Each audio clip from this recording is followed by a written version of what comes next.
Good morning, everyone. I'm your host today, Michael Osecki, for the webinar Earning Credentials, presented by Maytech Networks.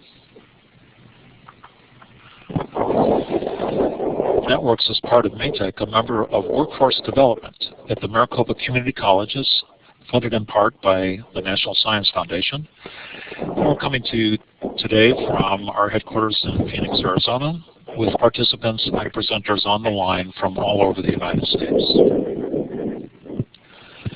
I'm showing you on this screen some of the features of our system today. But first, let me ask those of you who are familiar with Illuminate, that's the software we use, or have attended one of our webinars before, if you would raise your hand. Let's see who understands how to use this system. Okay, so there's some people raising their hands, I can see, but a number of people don't yet have familiarity with the system. Let me give you a short orientation to some of the features. Here on the screen where you see the flashing dot is called the whiteboard. That's where the major presentation occurs. You have some controls on your own computer about sizing, but largely that will be the major part of the screen. So that's the whiteboard. That's where the presentation resides. Now, importantly today is the chat window. I'm circling it here. And here is where you can place comments and questions for the presenters. And you should feel free to send a comment either to this room, everybody will see it, or perhaps you might know a colleague from the participant list. You can send them a message as well. But you should be aware that the moderators see all the stuff that goes on in the chat window. Just wanted to let you know about that. Now today, we're going to be doing several polls. And on this area of the screen, up at the top, you can see the polling buttons. In reality, the polls occur on your upper left of the screen. And right now, I'm going to go in and turn on one of the polling functions. And you'll be able to see those light up, the A, B, C, Ds. So when we do the polls, you'll be clicking on one of those buttons at the very upper left of your screen. Other features of this system include the emoticons. And that's where you can applaud, you can raise your hand, you can make faces, things like that. I'd like to introduce our presenters to you today and tell you a little bit about them. And also, I'm going to ask each of them to, in turn, introduce themselves to us. So let's start with Dr. Marilyn Barger. Marilyn, will you give us a brief introduction about yourself? Sure, Mike. Good morning or afternoon, everyone, depending on where you are.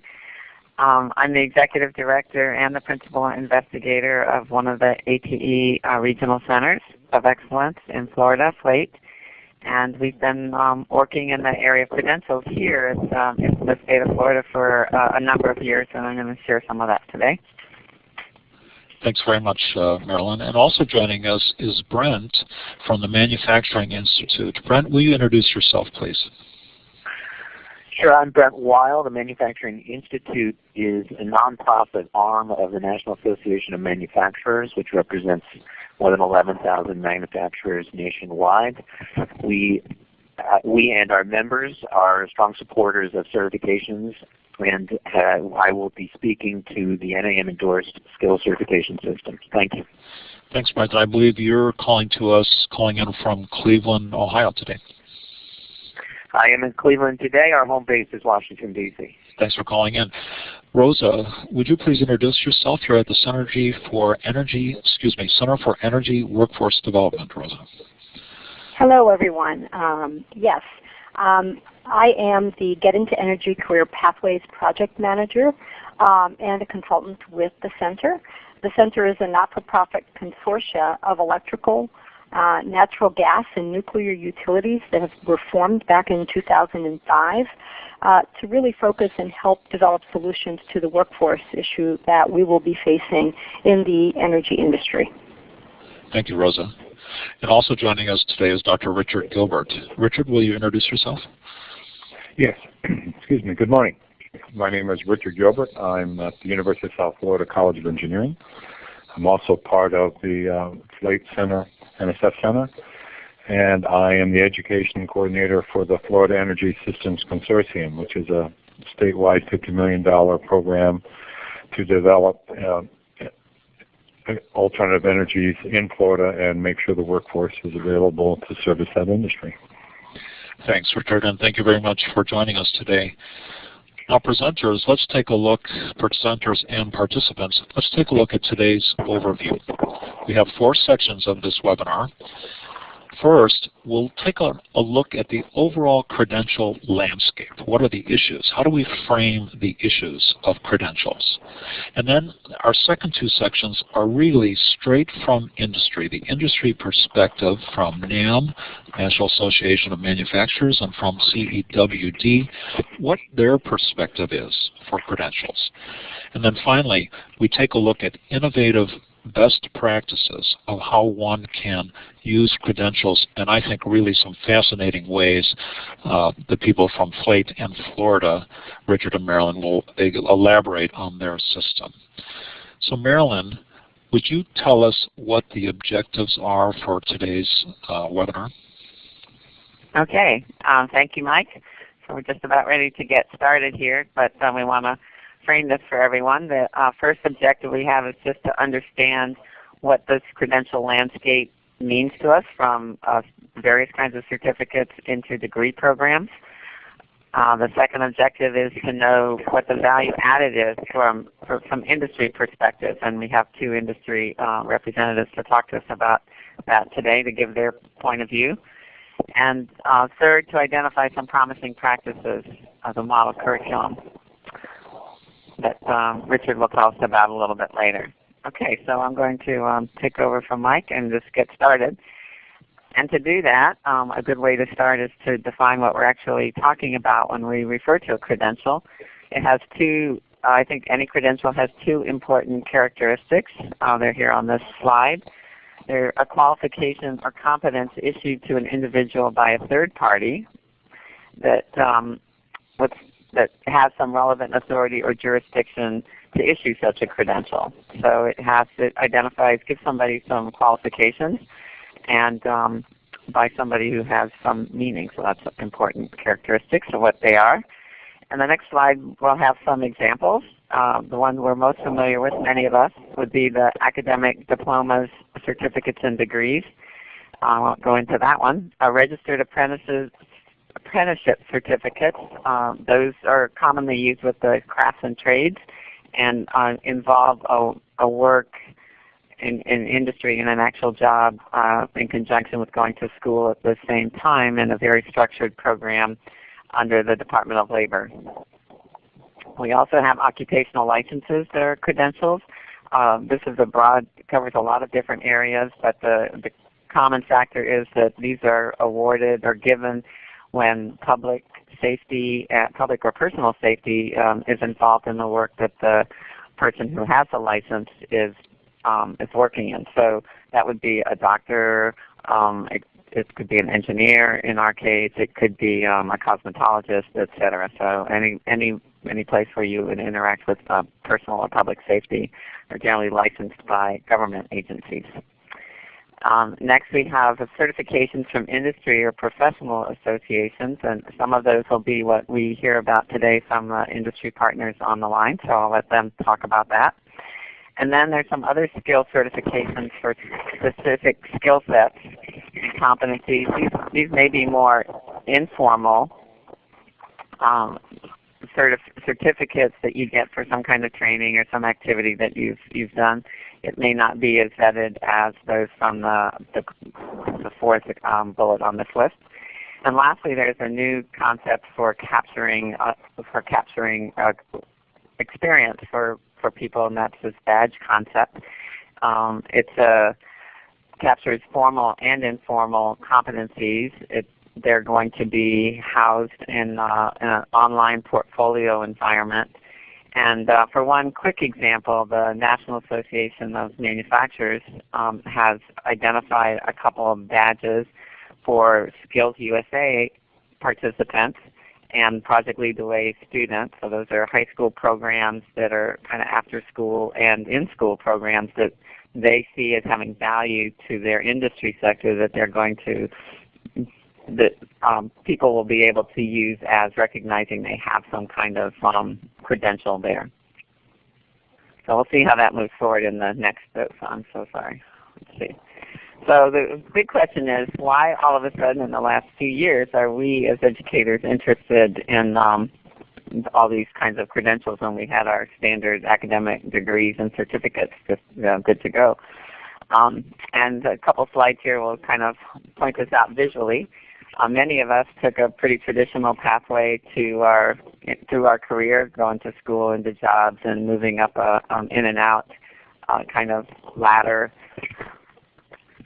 pathway. So, oh dear, sorry about that again. And then, but the reality for today's students is something more like this, where there's lots of interruptions in their lives and in their careers, putting them back and forth, going into different sectors of the work environment, different levels, having to back up, etc. So the students that we have, particularly in community colleges, definitely have a different pathway, very contorted compared to ours, and it's probably a good thing that they don't have to pay for gas mileage on this pathway because it would be pretty expensive these days.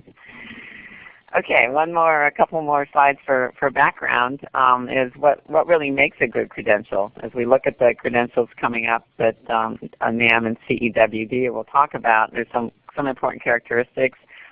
One, it should be industry recognized. It should be portable, so it can be used anywhere in our country, perhaps globally.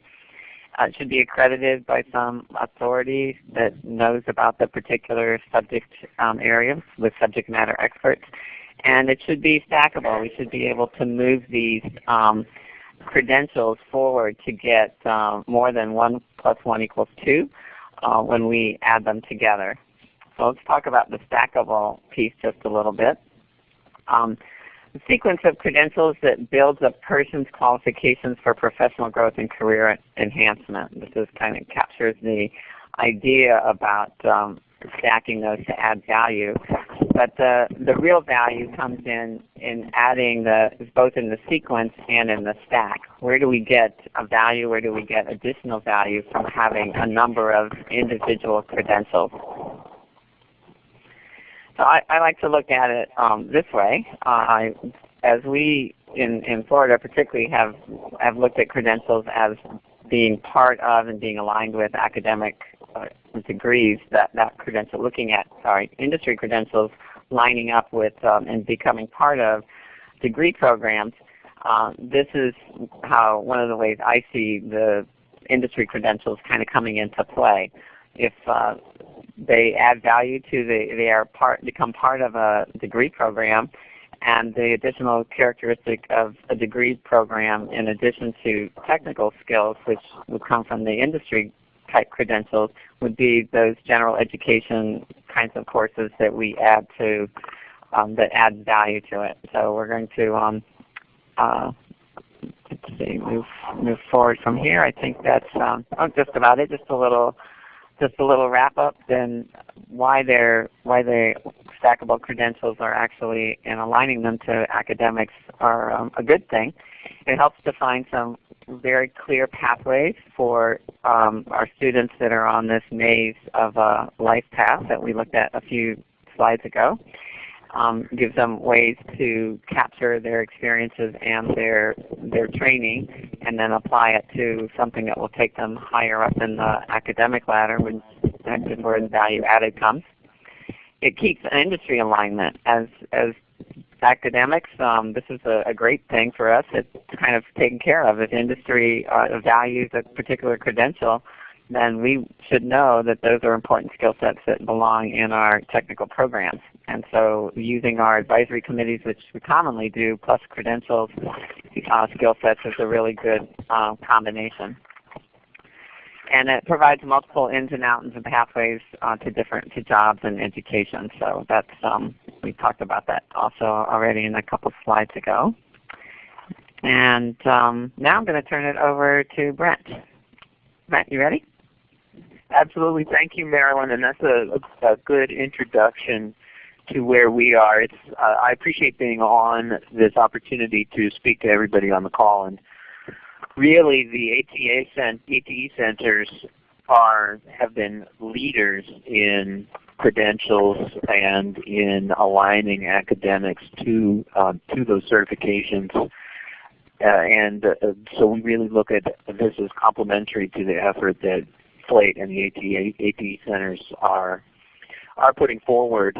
We do bring somewhat of a different perspective because we directly speak for industry, and industry is very much coming along in pushing the credentials as in industry certifications that are interim steps to academics as a way to really verify from a competency basis what skills their employees and prospective employees do bring, as well as a way of aligning their own training programs to a verifiable credential. So let's take a minute first to think about why our membership at the NAM is particularly interested in this. We have a growing skills gap in manufacturing as manufacturing processes become more and more complex. So we have found, actually just as recently as fall last year, 82% of manufacturers in a study by Manufacturing Institute and Deloitte reported moderate or serious skills gap in skilled production, and 3/4 say that skills gap is impacting their ability to expand. 69% of manufacturers see that getting worse, and 5% of all jobs in manufacturing, even in the difficult economic times that we have today, are reporting they can't fill jobs. So up to 600,000 jobs today unfilled because workers lack the skills for that. And it's interesting for us to think about then, well, where are employers going to fill those skills gaps that are increasing in manufacturing?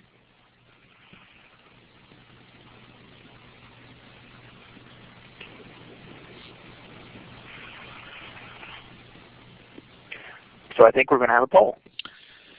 Brent, I'd like to take over here, and we're going to ask the audience to tell us A, B, C, D, or E. Here's the question. Manufacturers need new workforce strategies, and today, what is the top source for new employees? So please use the buttons at the top of the page. Click A, B, C, D, or E.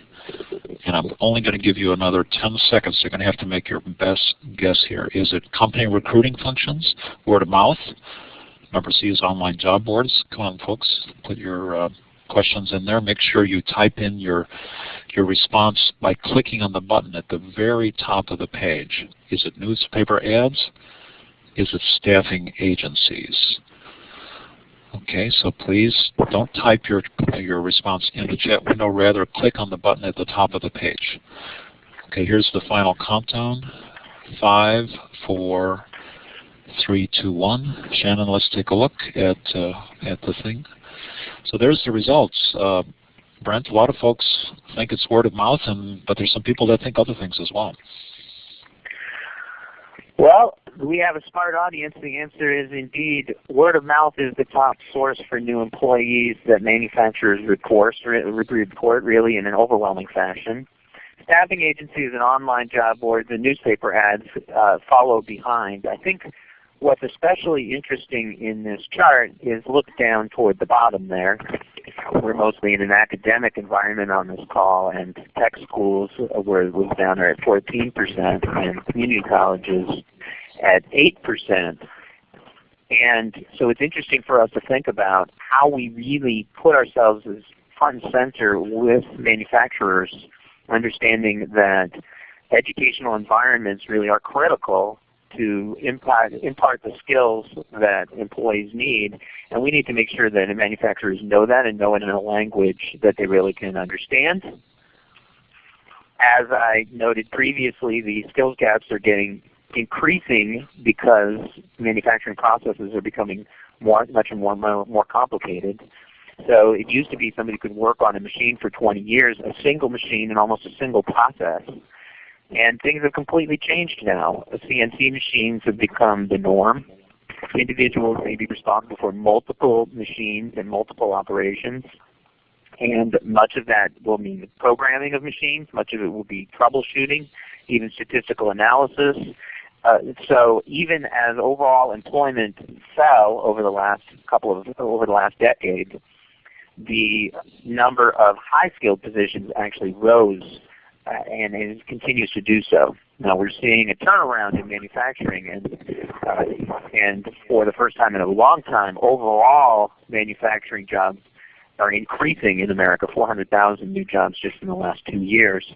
And those are more and more in high-skilled positions that require some form of post-secondary education. So the way we have attacked this problem is through certifications. And we have a system of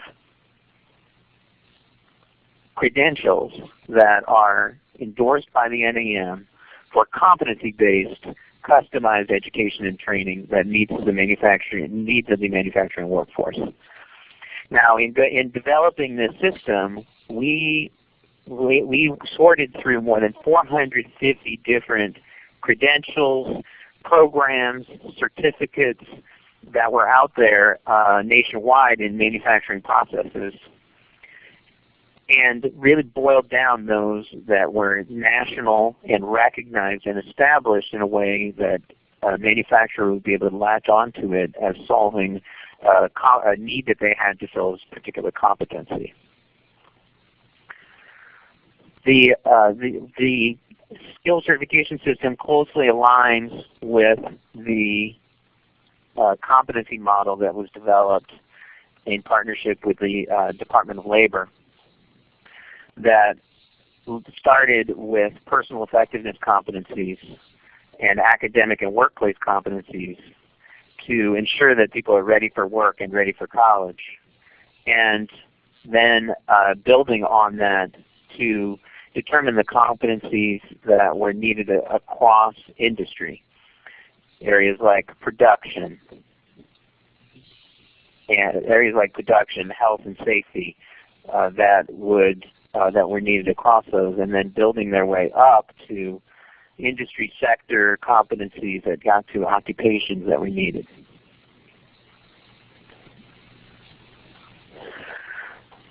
Coming from that, then, we looked at which certifications were nationally portable, third-party validated, and most are ISO or ANSI validated, driven by industry and supported by data to their actual ability to measure competencies and the impact that has for manufacturing. So we began at the bottom of the pyramid with academic and workplace competencies, and that is best certified through the National Career Readiness Certificate by ACT. Then looked at production, and our certification partner that we have endorsed is the Manufacturing Skills Standards Council, MSSC, which leads to a certified production technician. And really that has 4 different components, and oftentimes the safety and quality practices and measurement are the 2 that have the greatest value for many manufacturers as the components of the CPT.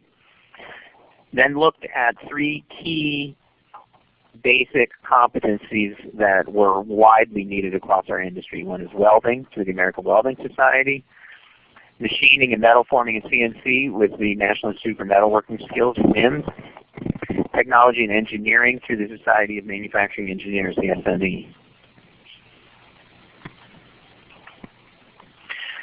Then, starting with those founding partners, we then also have built up additional credentialing partners that meet those qualifications in more technical competencies such as logistics, quality, construction, fluid power, that comprise the skill certification system. To look at it in another way, we are familiar with education pathways that from a diploma and degree standpoint, and we're familiar with career paths that allow people to get increasing competency and increasing levels of responsibility and pay. The certification path then is the bridge between them. So the National Career Readiness Certificate is often really truly a baseline for really certifying what somebody has coming out with a high school diploma or GED, and then bridging those between so that from a company standpoint they understand how that matches up with the skills required, and individuals also then have a greater understanding of what is required in order to move up the ladder within the manufacturing environment and get increasing pay.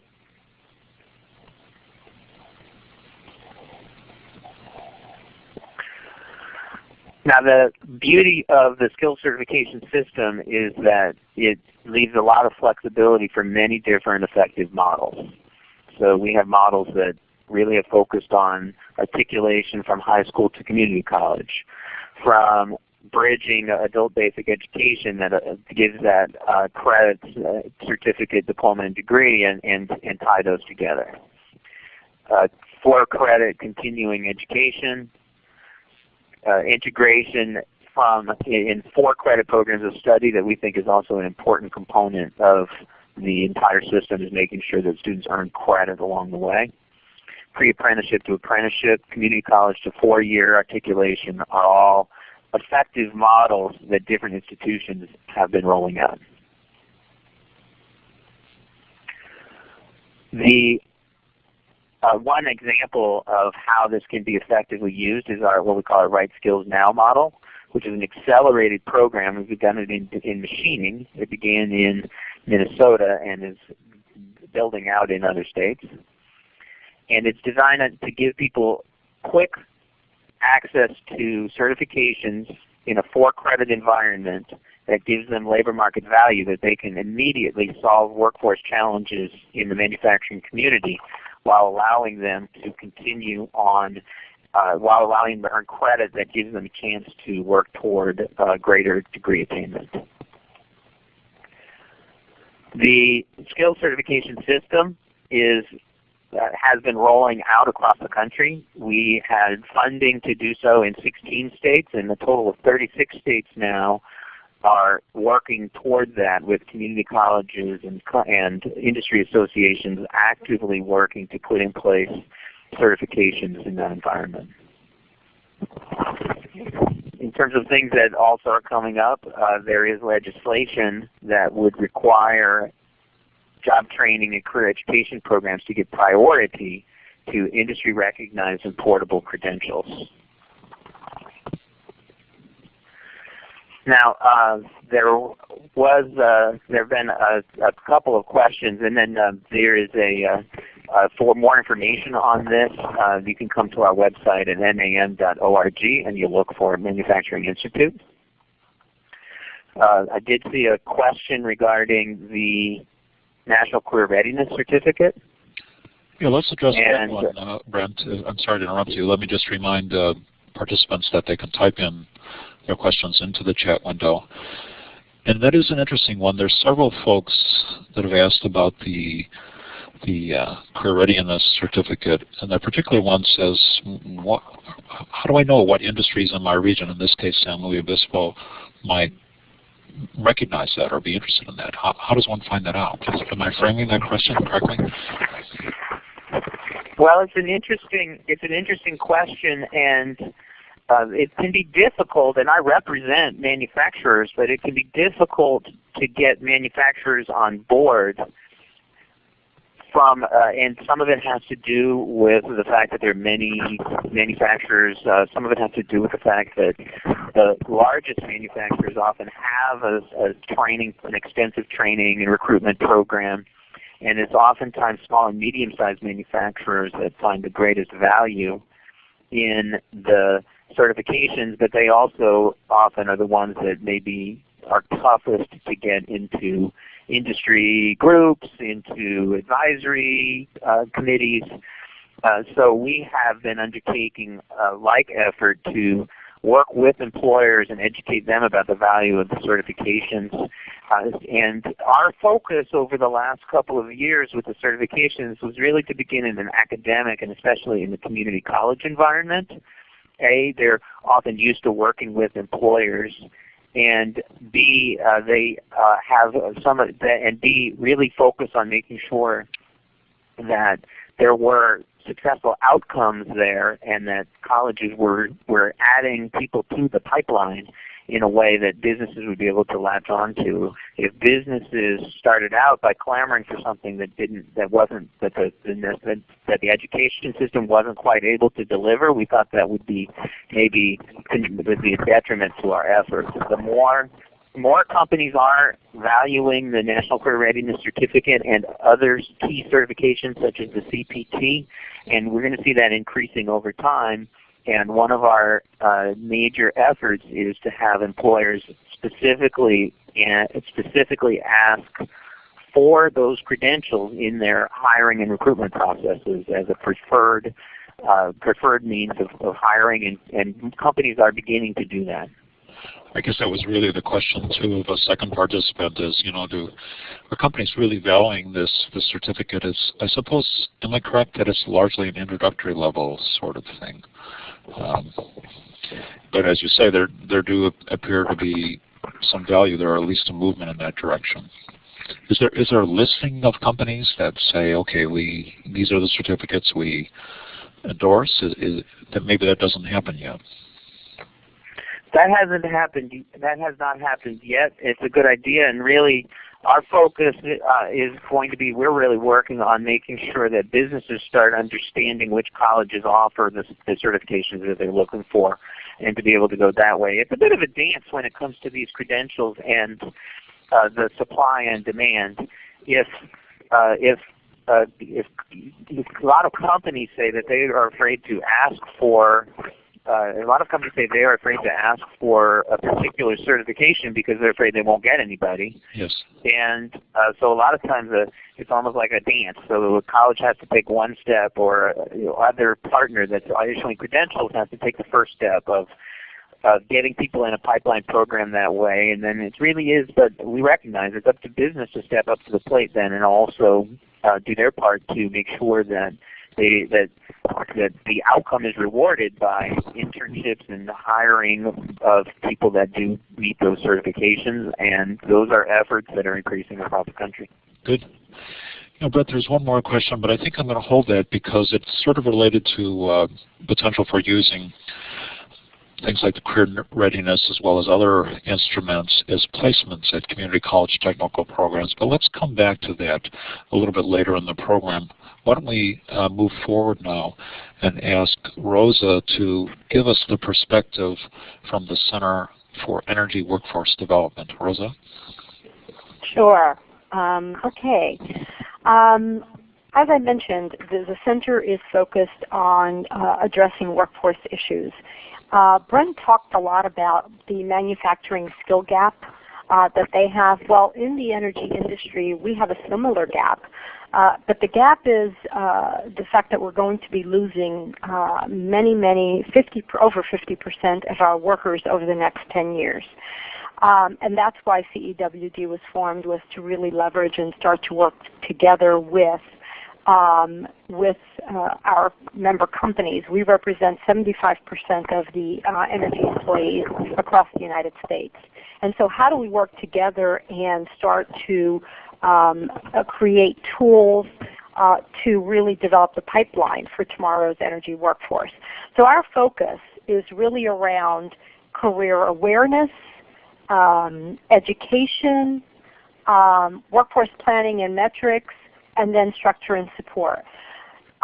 These are the areas that we focus in, and as you can see in the middle here of our box, industry solutions, regional implementation. We know that each state is slightly different, has different nuances, and our goal is really to implement solutions that can be applied across the industry, across all the states, and implemented regionally. Let me move to the next slide here. And I want to show you a quick YouTube video that we have around career awareness. Now participants, you may need to up your volume a little bit to hear this. Thank you.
Okay.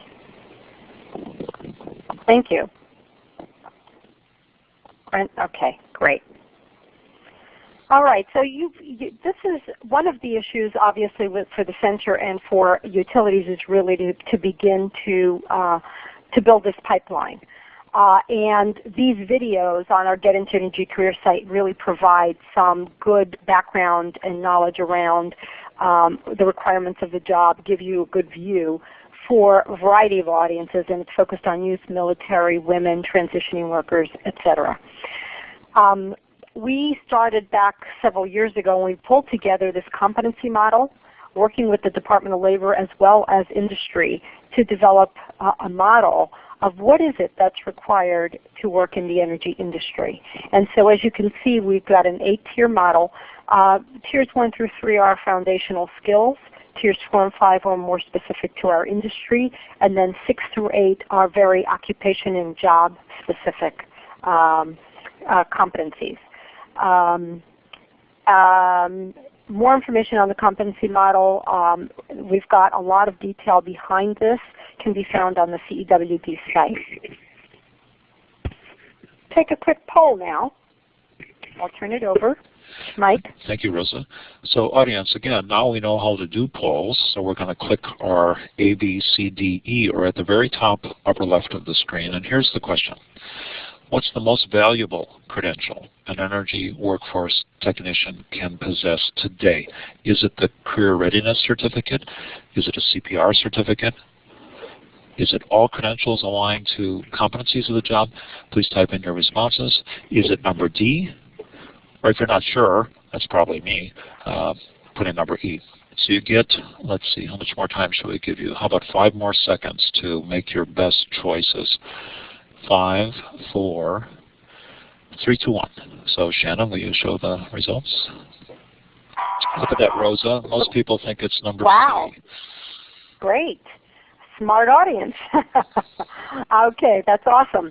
That is the answer. All credentials align to the competency model of the job. That is the most valuable. Anything that aligns to the competencies of the job are essential and critical and would be helpful. So let me show you what we've done in terms of identifying credentials aligned to our competencies. And as you can see, again, we've got our tiers that we had mentioned before here. that go up the ladder here, up this scale here. And as you can see, credentialing is tied directly to these knowledge, skills, and abilities. And we've done, with extensive input from education providers, from our employers, we've created a framework for industry credentialing that includes both existing as well as new credentials. And these have provided a defined pathway for the energy industry. Okay. Tiers 1 through 3, actually, most of these tiers in the lower section here, tiers 1 through 3, as well as tiers in 4, these credentials cover about 95% of the competencies in these tiers. So once the students have received these credentials, it demonstrates that they have achieved these levels of competency through level 5. Let me go to the next slide. Okay, so let's talk more specifically about the credentials in tiers 1 through 5. We've got the National Career Readiness Certificate, the work keys that you've actually heard from Brent before. We also acknowledge it because a lot of our basic foundational skills are very similar to those in manufacturing. We also have the Energy Employability Skills Assessment, and that assessment actually measures some of the other competencies listed in tiers 1 through 3. And those are some of the softer skills, some of the skills that we say when kids come on an interview they're really lacking.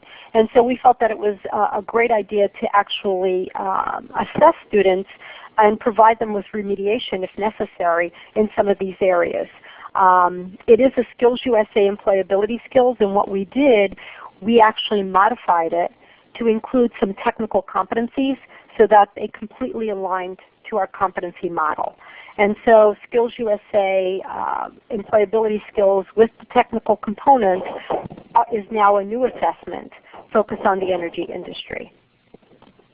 We also have another credential, the Energy Industry Fundamentals.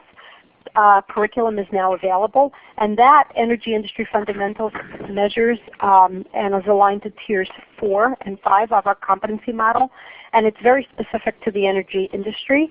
It was actually developed by us with the energy industry, pulling together best practices from a variety of colleges and what they've done, and pulling together and saying, what is it industry that you really need?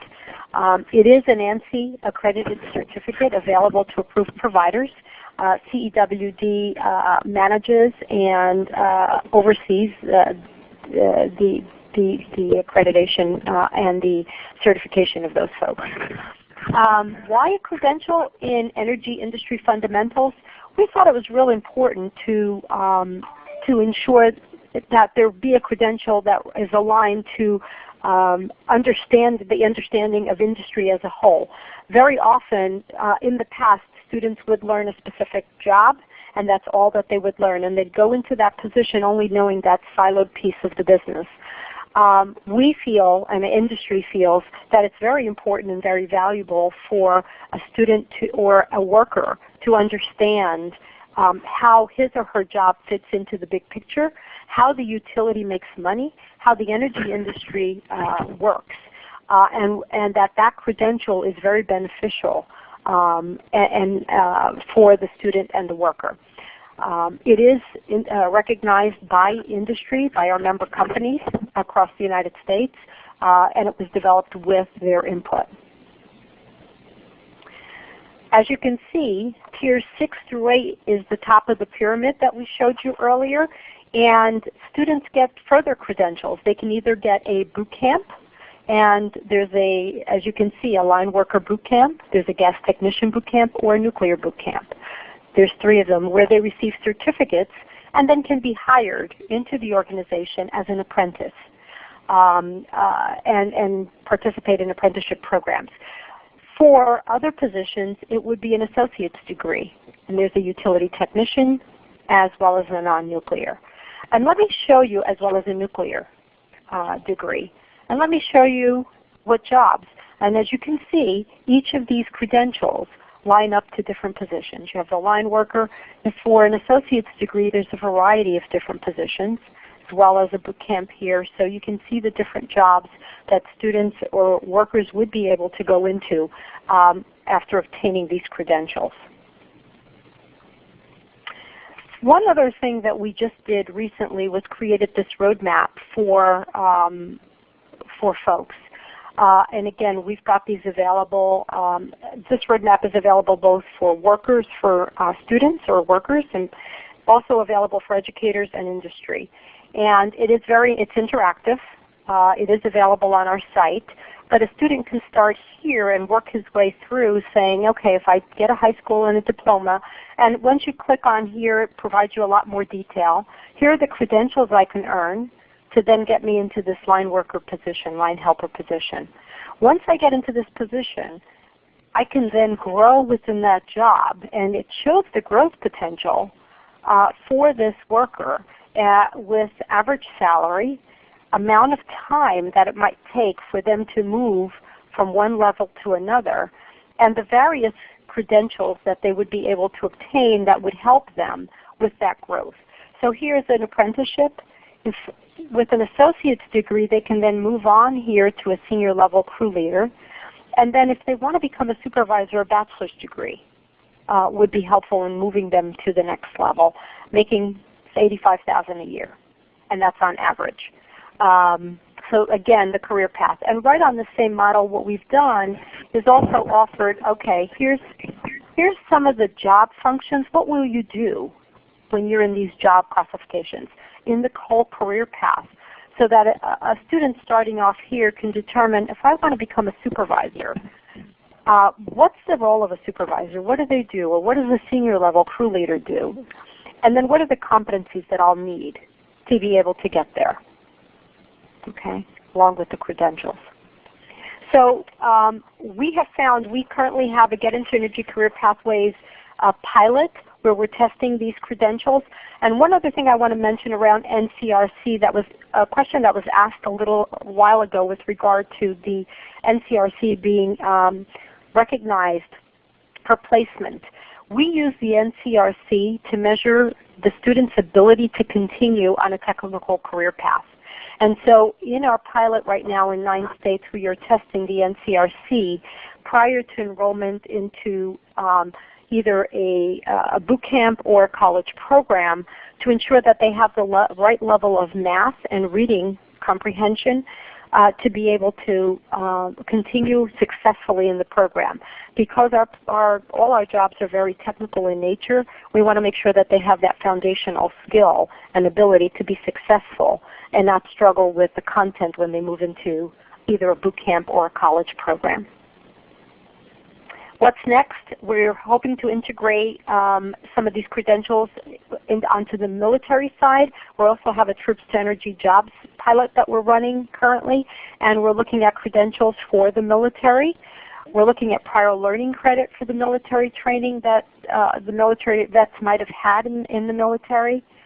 Also looking at line worker and apprenticeship credit recommendations from ACE, and we're looking at pulling that together so that there is that growth, and that the workers can continue to get credits as they're going through their boot camp or their apprenticeships as they're on the job.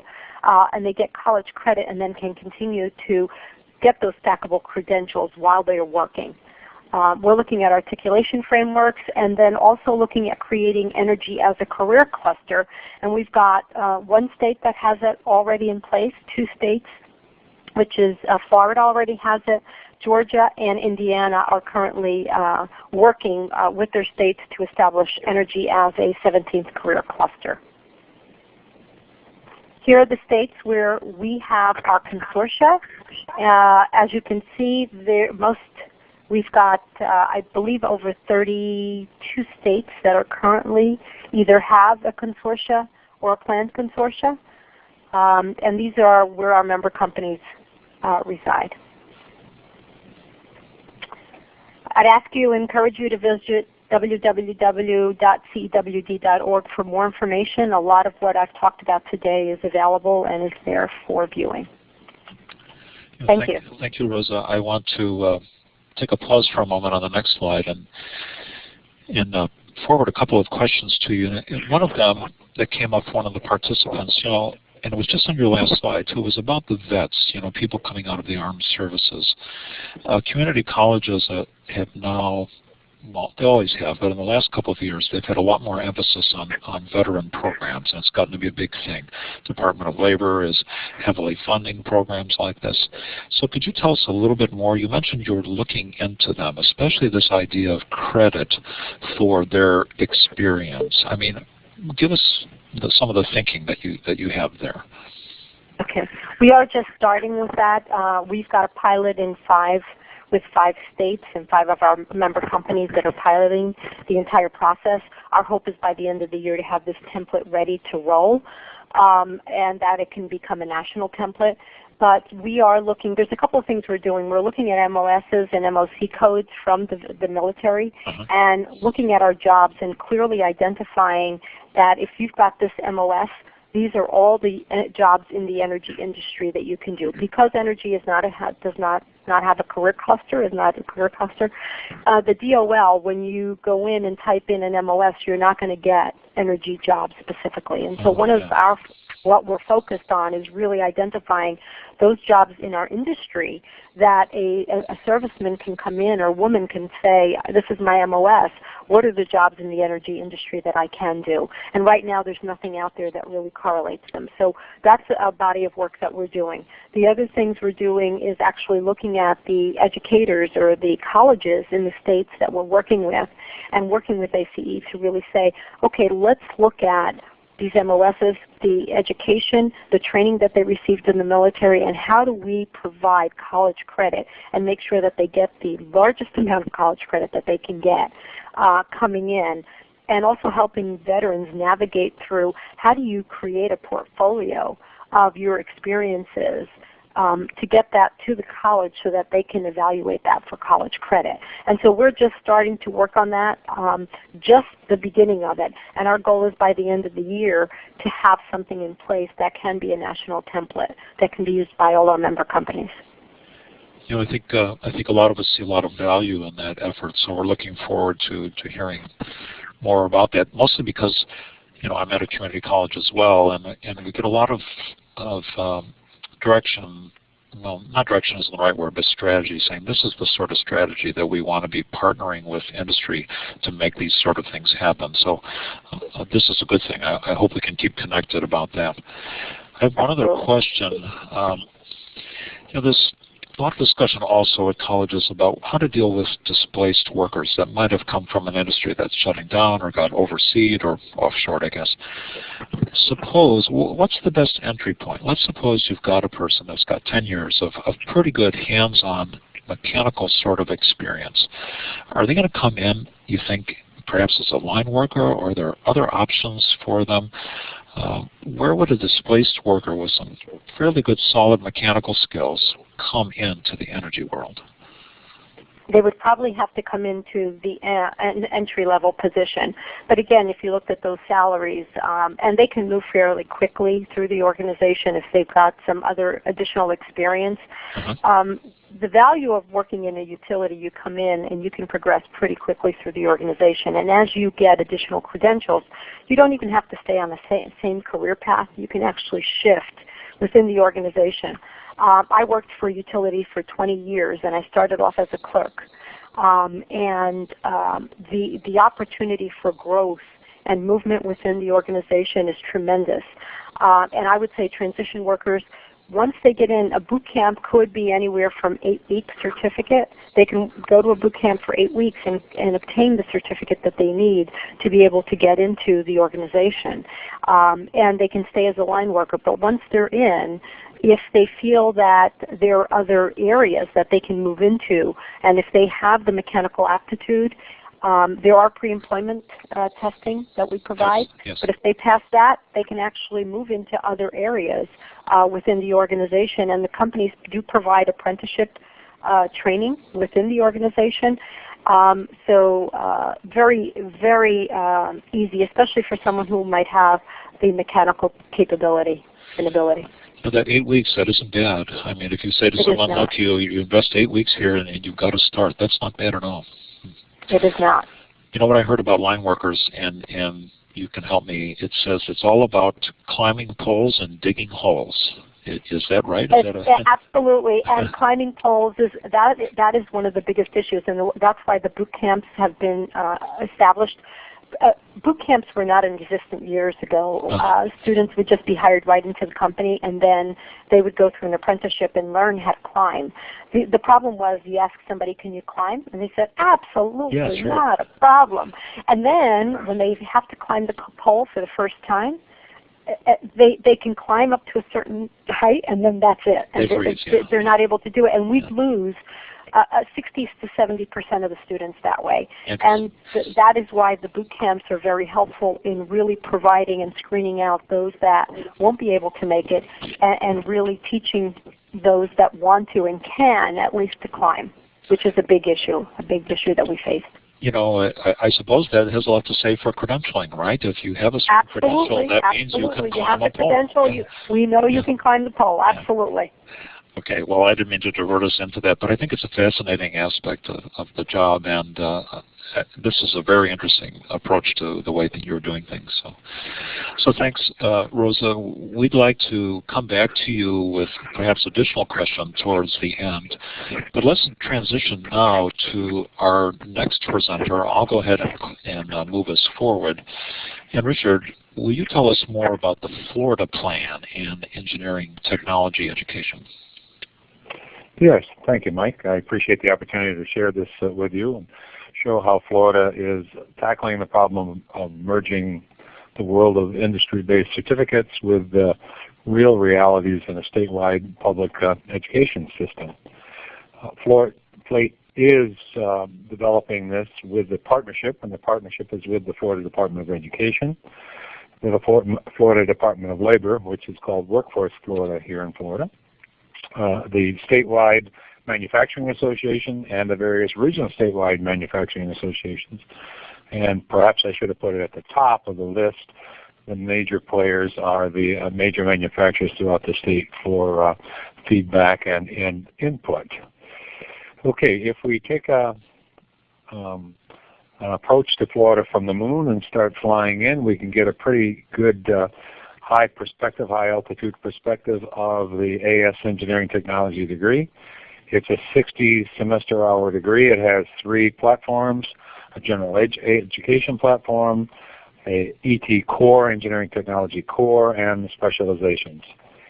As suggested in the slide, the 15 to 18 credit hours implies that each of the state colleges that are in this system have their own definitions of what a general education should be, and so the degree is flexible in the extent of that category. However, in Category 2, the ET Core, that's where the beginning and the integration of the industry certificate starts. This is a particularly fixed curriculum, and then specializations occur as a result of finishing the first year. If we look now for some details, the Gen Ed details are quite available to you. Item number 2, the Engineering Core, shows the specific courses that are in the core. It adds up to 18 credit hours. And then the second year of study is in the specialization. The core is where the first integration of an industry-recognized certificate is planted. It is the MSSC credential for the CPT, as discussed earlier. It is in these courses, but it is not specifically taught to the certification. So blended in this course structure of manufacturing processes, mechanics and instrumentation, quality and safety, etc., are the elements necessary for a student to be prepared to sit the MSSC exam. Okay, here's a text-impaired graphic to try to emphasize the pathways. There is a traditional pathway in which the student goes from the far left of the graphic all the way straight through. That would be the 20th century approach.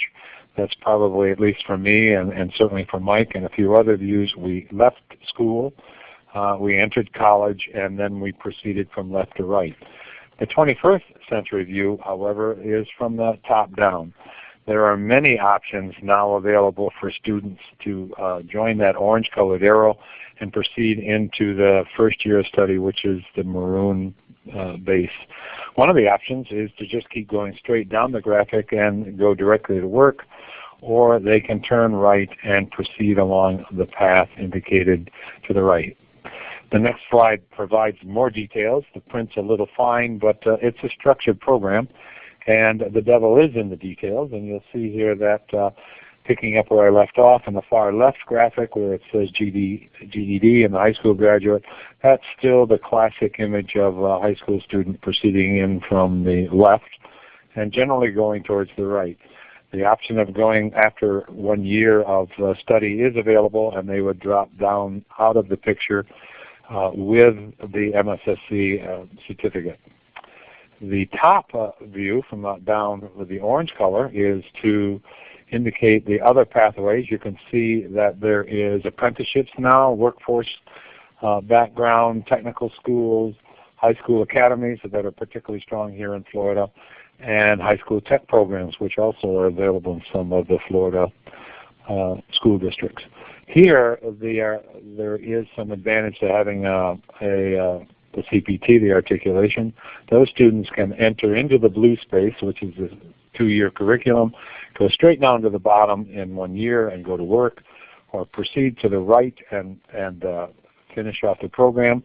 If they have to go straight down to the bottom with their MSSC, they can go to work and they will be able to return immediately into their second year of study in any of the colleges that offer this degree throughout the state.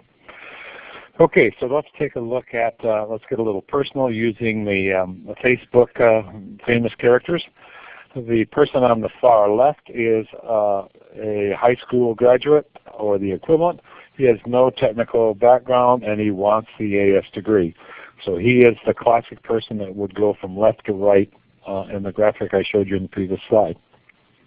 Our green Facebook character, right, has a MSSC certificate and he wants the AS degree.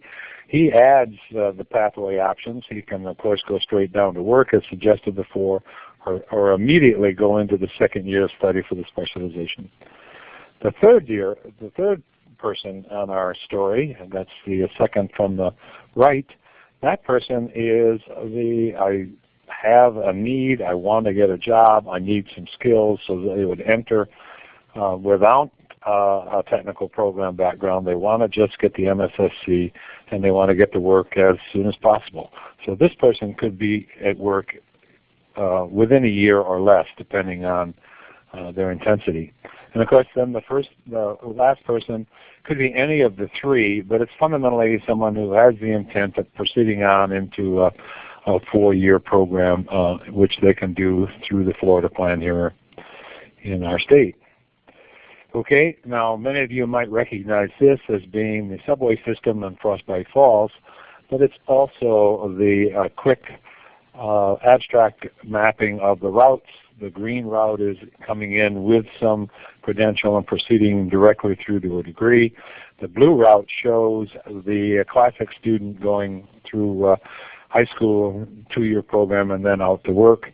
The red arrow is someone coming in with just the desire to get some skills and go to work. And the maroon option can be picked up by either people with or without the MSSC degree, and they can proceed on, and then the bottom of that arrow is pointing towards higher education pathways. All right, so how does the ET core match with what you have already know about the MSSC from previous slides in this webinar? Well, it does it by connecting the 4 elements of the MSSC CPT credential with the course structure that's in the curriculum. So what we have going for us is the 18-hour credential. People who complete those credentials are quite capable of sitting the MSSC examination. The next slide addresses Marilyn's question earlier, is why are colleges particularly interested in this? Because this actually represents the first program that is statewide, this degree, which allows someone to either earn or take credit for a national certificate and then proceed through a more intense field of study and a specialization and acquire an academic credential and also the possibility of acquiring the skills for further technical industry certificates. So this is why we're interested in Florida. It's a good payback on the 30 hours that a student will spend in the state college system. All right, here's some of the bloody details of the specializations. You can scan through the slide, but basically they are, the middle section of the slide gives you the specialization name. You can recognize, if you're familiar with these technologies, that there are industry certifications available in most of these areas.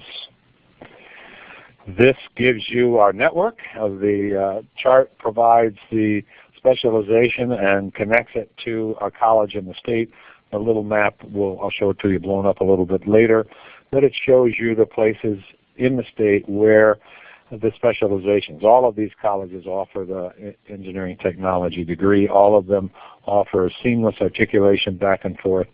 So you can start living at where PSC is in Pensacola and move down as far south as Sarasota where CSF is, and still not miss a tick in your educational progress.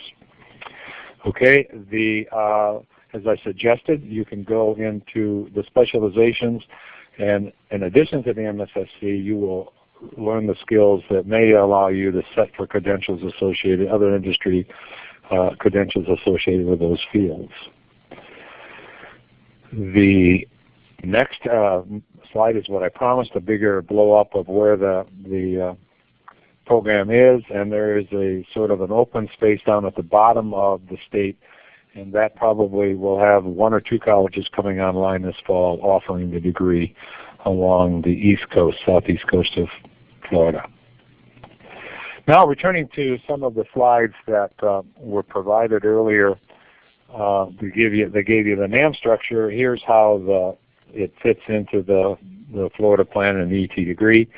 The MSSC credential is in the tier that's the orange colored, that's labeled industry-wide technical competencies, and that is associated with entry-level industry certificates. This is the certified process technician level, right? And they are now ready and prepared to move up the ladder to this region up here or further up the chain. Right, where the specialization degrees fit and the technologies there are, this is the MSc at this level. You saw this slide earlier, and so I will just allow your memory to bring that back. And here's where the specialization courses would fit and the corresponding credential that matches those skills. Right, so this is all good, but actually the devil is in the details. How do you guarantee that what we're doing and what FLATE is doing is taking a curriculum framework that's controlled by the state of Florida and matching it to a set of curriculum and course and syllabus outlines which is controlled by each of the separate independent state colleges, and then having that blur conveniently and effectively with a national standard that is skills-based. So that's Florida's, we've done that. That was the task, that was FLATE's mission, and this is how we're attacking it. How do you make sure that this isn't a question mark? You know exactly what the connections are from the framework to the college, from the college to the credential, and from the framework to the credential. You have to have all three, and they all have to be in sync. Well, you do that by having a series of testing. The students who take the MSSC test, we have access not to an individual student's records, but we have access to the performance for any student who takes the test in Florida, and we know the college that they take it in. You do that by making sure that there's a clear set of documentation that connects to the framework, that crosswalks into the qualities and expectations in the curriculum, and that they are defined by common student outcomes, not just in a college, but in all of the colleges offering the program. Bringing your attention down here to the 3 things, 1, 2, and 3, you can see in the middle that there is the connection from the Department of Education to the skills element, so that's looking down from 1 to 3, the Department of Education across to the individual colleges. And remember, the colleges also have to report to their accrediting agency. Ours is the Southeast Accrediting Agency, but there's the equivalent in all states. And then finally, there's connecting what the students are learning in class and what is the specific expectation provided in and around the MSSC credential. So as suggested earlier, that the industry is interested in all 4 of the elements of the MSSC credential. They are primarily interested in the safety and quality, so as a suggestion that ET degree is doing quite well in meeting that mission, we have been testing students who have taken the ET courses. We pay for the students' testing as long as they are in the degree program. We don't have any access to the student after that, but we do get the information reported back. And you can see we're doing quite well with the students sitting the courses and sitting the exams. All right, so now what we've got here is we're starting to pull back away from Florida, and we're coming into perspective what the Florida plan is all about.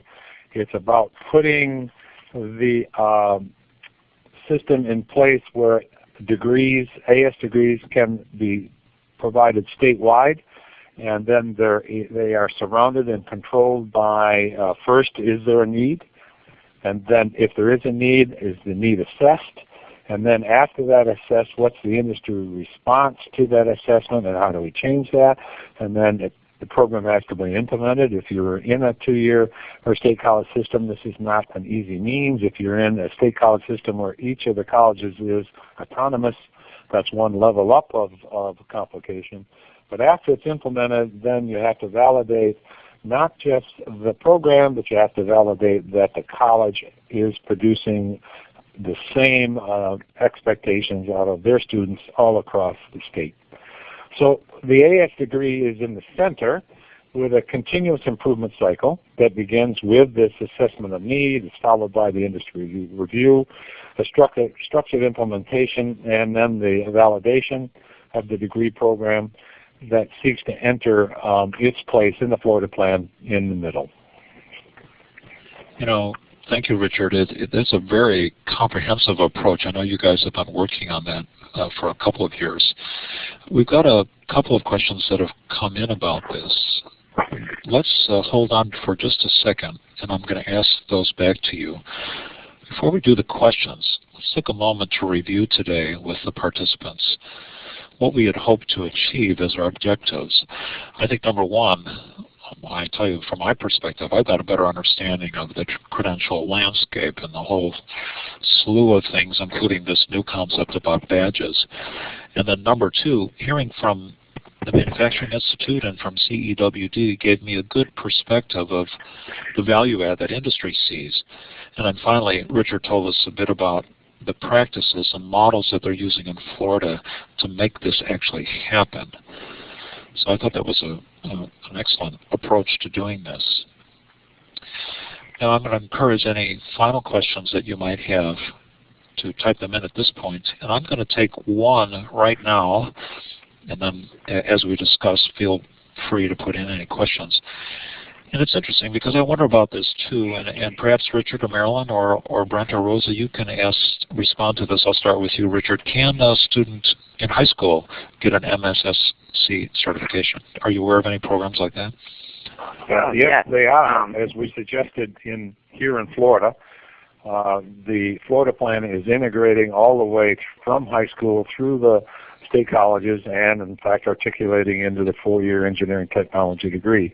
In Florida, we have a high school academy structure as well as technical program structures where students in the process of going through their regular high school curriculum are introduced to extra courses or complementary courses or elective courses that take them through the required skills.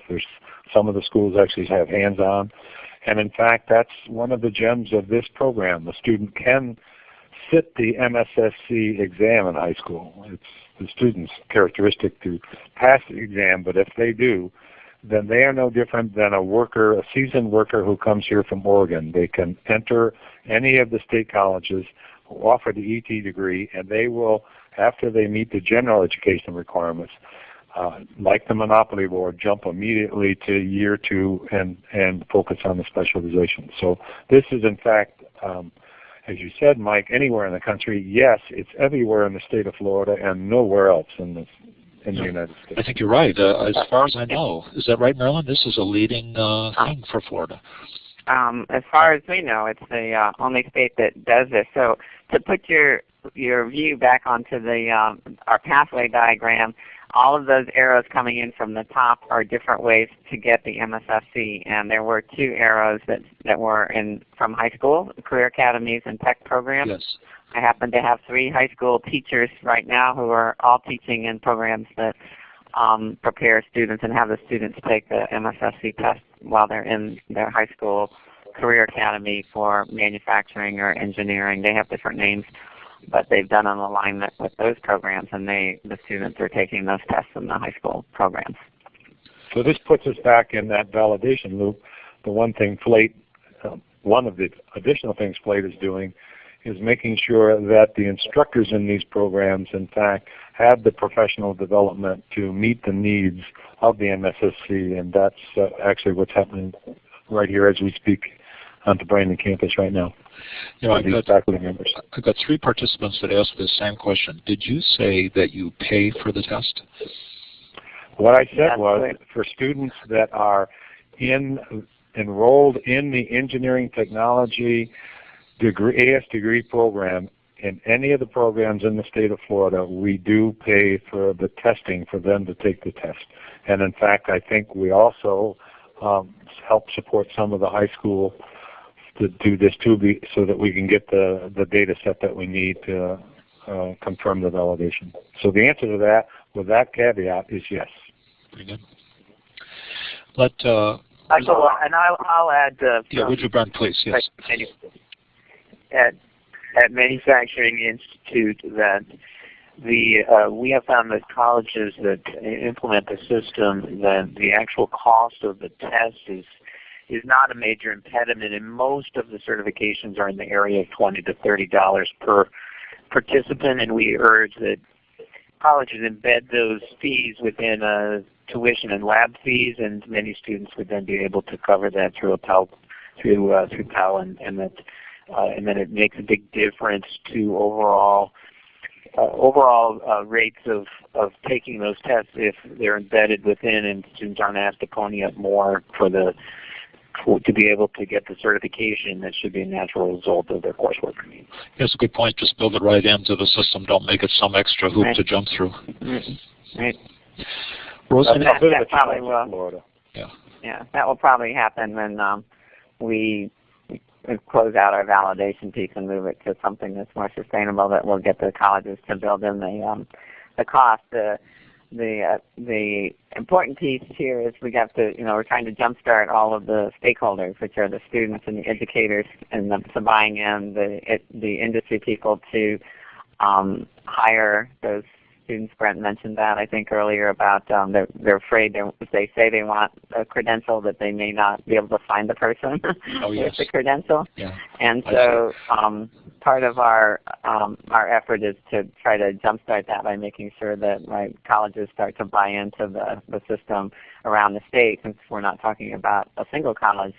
And we also wanted to validate the alignment. We just took that on as a piece that we could support with our participant support funds. Okay. To pay for those exams. Now, presenters, hold on for just a second. Participants, will you help us pay the bills here? And we're going to ask you to participate in a brief 1-minute survey. We'll put up that survey. And then, as you see it on the screen, moderators, please don't touch the screen. Please just take a moment and answer these radio buttons and type in some stuff at the bottom if you can. And that helps us justify to the National Science Foundation the value of presenting these webinars. We're asking you what value you see and how to help us improve. So I'll give you another minute or so to do that while we're going into our final discussion. And here's a question I have. I think perhaps for you, Marilyn, or perhaps for other of the presenters, can anybody develop a credential? Like could I create my own credential? What would I have to do?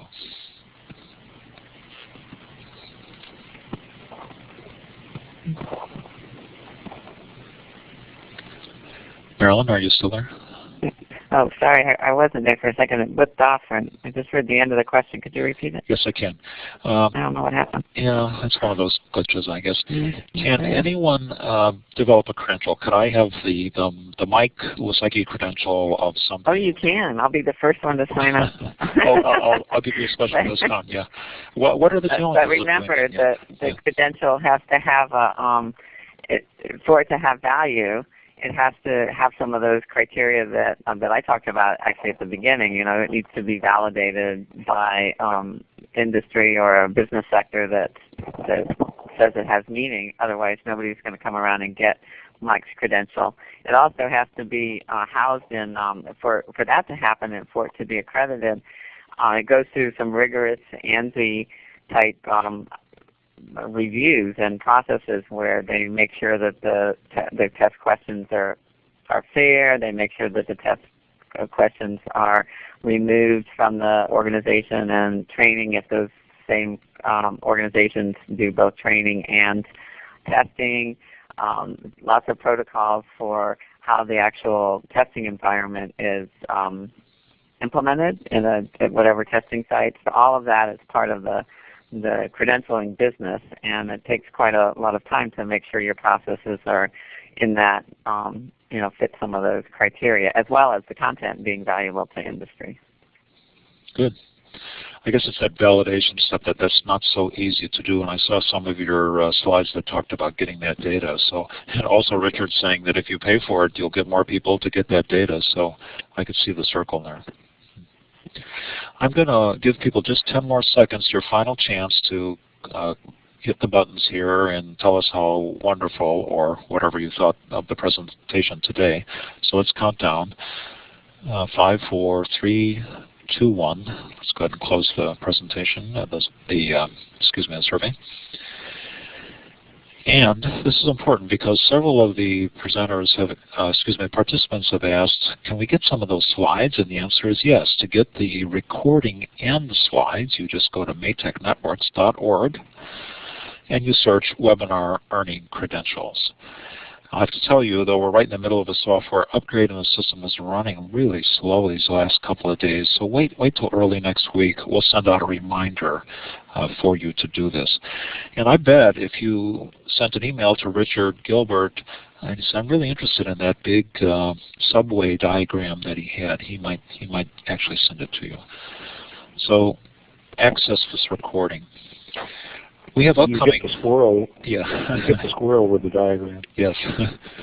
Then upcoming webinars. April 20, the Master Series, that's just next Friday, is From STEM to STEAM, the importance of arts in STEM. A very visual, interactive presentation for next week. And on May 11th, many of us have talked about bridge programs at community colleges. How do you bridge students into technology programs from either underrepresented populations or who knows from where, but there'll be an interesting discussion of bridge to technology programs next week.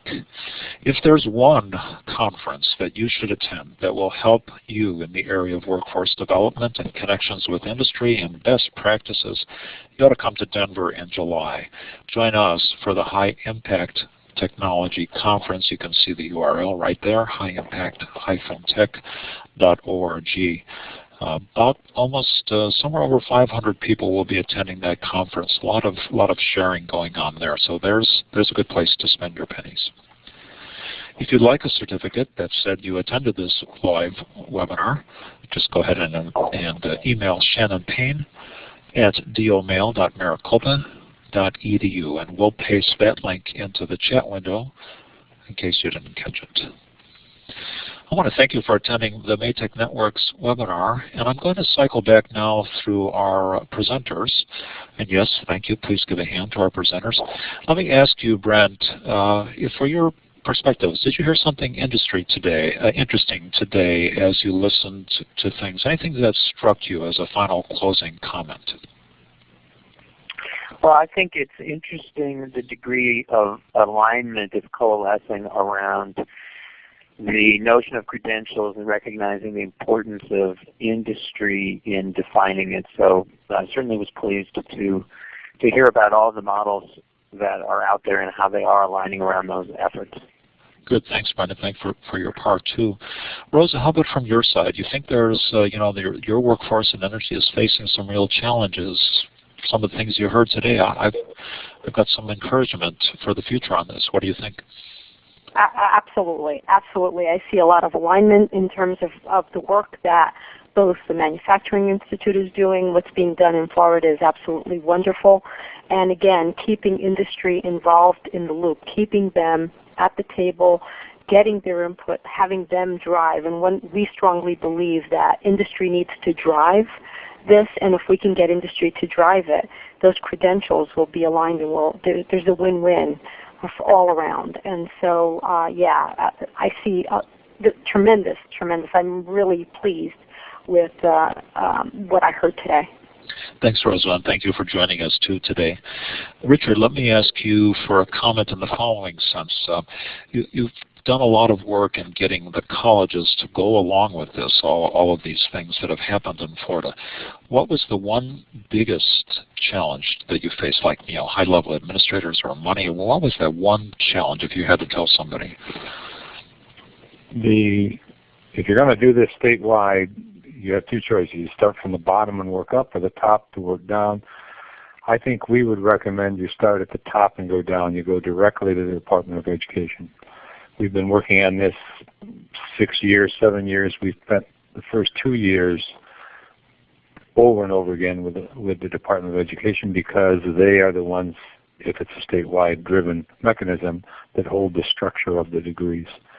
So they have to see that it works, and then you can take that down to the colleges. The colleges appreciate the idea almost immediately, especially the small colleges. Yes. Because they don't want 10 degrees. Right. Good. And thank you, too, for joining us. Marilyn, we'll let you have the final word. So was there something that really struck you today as you listened to the other participants, or maybe words of wisdom that you might want to give to a national audience here? What would you say? Well, thanks, Mike. And I always think this is kind of one of those perfect storm environments where lots of things are coming together in the technical education world at the right time, at the right moment. I see the credentials and aligning credentials to the industry programs as just like a no-brainer. Definitely there's a lot of work with the alignment, but it should be a no-brainer for the colleges, because it ensures that they're producing graduates and that their students will be hired, and it's what industry needs and wants. Industry defines the credentials, so they must be skill set, and they keep them current. All the things that we worry about on a kind of regular basis for the curriculums that we teach. So I think it's a good movement.